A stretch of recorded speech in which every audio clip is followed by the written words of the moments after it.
કેન્દ્રીય ગૃહમંત્રી અમિતભાઈ શાહનો ગાંધીનગરમાં જાહેર કાર્યક્રમ રામકથા મેદાનમાં જાહેર સભાને સંબોધન કર્યું। ગૃહ વિભાગના વિવિધ પ્રોજેક્ટ્સનું કેન્દ્રીય ગૃહમંત્રીના હસ્તે લોકાર્પણ કરવામાં આવ્યું। નવનિર્મિત મકાનો અને પોલીસ વાહનોનું પણ લોકાર્પણ કાર્યક્રમ યોજાયો। ડાયલ 112 જનરક્ષક પ્રોજેક્ટ હેઠળ 500થી વધુ પોલીસ વાહનોનું લોકાર્પણ કરવામાં આવ્યું। મુખ્યમંત્રી ભૂપેન્દ્રભાઈ પટેલની પણ આ કાર્યક્રમમાં ખાસ ઉપસ્થિતિ જોવા મળી।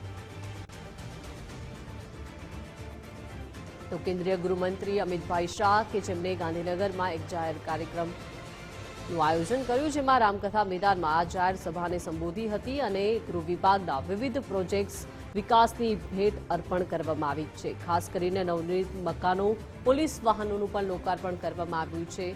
ડાયલ 112 જનરક્ષક પ્રોજેક્ટ હેઠળ 500થી વધુ પોલીસ વાહનોનું પણ આજે લોકાર્પણ કરવામાં આવ્યું છે। મુખ્યમંત્રી ભૂપેન્દ્ર પટેલ પણ આ કાર્યક્રમમાં ખાસ ઉપસ્થિત જોવા મળ્યા છે। તો વિવિધ પ્રોજેક્ટ્સનું આજે કેન્દ્રીય ગૃહમંત્રી અમિતભાઈ શાહે લોકાર્પણ કર્યું છે। ખાસ કરીને 500થી વધુ પોલીસ વાહનોનું આજે લોકાર્પણ થયું। ગુજરાતની સુરક્ષાના દિશામાં મહત્વપૂર્ણ ત્રણેય કદમો માટે હું ખૂબ શુભેચ્છાઓ અને શુભકામના આપવા માંગુ છું। મિત્રો, આજે એક પ્રકારથી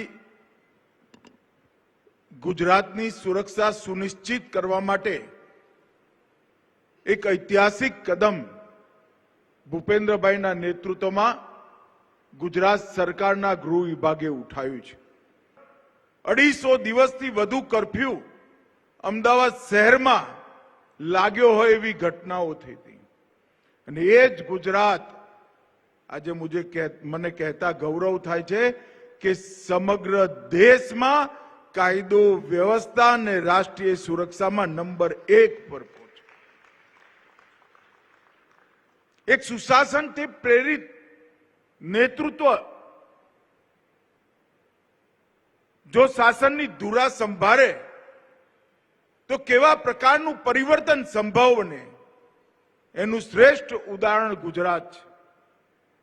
આજે ગુજરાતે ન કેવળ સરહદી સુરક્ષા, આંતરિક સુરક્ષા, આતંકવાદ, નાર્કોટિક્સ, સાયબર અપરાધ એવા અનેક પ્રકારના અપરાધો પર લગામ કસી નરેન્દ્રભાઈએ જે ચીલો ચાતર્યો હતો એ ભૂપેન્દ્રભાઈ અને હર્ષ સંઘવીએ આગળ વધારવાનું કામ કર્યું છે અને ગુજરાતને સુરક્ષિતમાં સુરક્ષિત રાજ્ય બનાવવાનું કામ ભારતીય જનતા પાર્ટીની સરકારોએ ખૂબ સુંદર રીતે કર્યું છે। હું આજ આ મંચ ઉપરથી દેશના ગૃહમંત્રી તરીકે મુખ્યમંત્રી ભૂપેન્દ્રભાઈ અને ગૃહમંત્રી હર્ષ સંઘવીજીને હૃદયપૂર્વકની ખૂબ બધાઈ અને શુભેચ્છાઓ આપવા માંગુ છું। 112 નો પ્રોજેક્ટ એક પ્રકારથી દેશની આંતરિક સુરક્ષા સાથે, નાગરિકોના અધિકાર સાથે, કાયદો અને વ્યવસ્થાની જાળવણી માટે અને સમય પર દરેક પ્રકારની સુવિધાઓ મળે એટલા માટે આપણા વડાપ્રધાન નરેન્દ્ર મોદીજીની કલ્પના છે।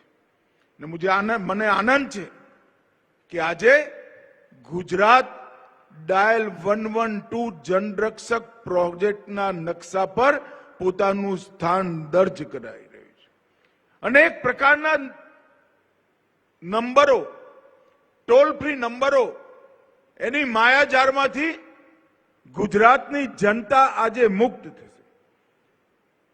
પોલીસ માટે 100 નંબર, એમ્બ્યુલન્સ માટે 108, ફાયર માટે 101, વિમેન હેલ્પ માટે 181, ચાઇલ્ડ હેલ્પલાઇન 1098, ડિઝાસ્ટર માટે 1070, 1077, અનેક પ્રકારના નંબરોનો ગૂંચવાડો લોકોને કન્ફ્યુઝ કરતો હતો।